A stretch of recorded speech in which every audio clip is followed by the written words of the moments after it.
সংখ্যালঘুদের rights protect করার জন্য কত আইন বানাই, কত বৈঠক করি, কত সংবাদ সম্মেলন করি।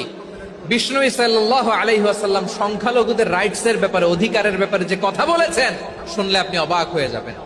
বিশ্বনবী বলেন, আলা মান যালামা মুআহাদান আও ইনতাকাসাহু আও কাল্লাফাহু ফাওকা তাআতিহি আও কাল্লাফাহু ফাওকা তাকাতিহি আও আখাযা মিনহু শাইআন বিগাইরি তিবি নাফসিন ওয়া আনা হাজিজুহু ইয়াউমাল কিয়ামা। খবরদার, জেনে রাখো, কেউ যদি কোনো সংখ্যালঘুর উপরে অত্যাচার করে, কোন সংখ্যালঘুর প্রাপ্য থেকে যদি কেউ কাউকে ঠকায়, সংখ্যালঘুর উপর যদি কেউ কষ্ট দেয়, কোন সংখ্যালঘুর সম্পদ যদি কেউ জোর করে কেড়ে নেয়, আমি কিয়ামতের দিন বিশ্বনবী ওই সংখ্যালঘুর পক্ষে আর ওই মুসলমানদের বিপক্ষে বাদী হয়ে দাঁড়াবো।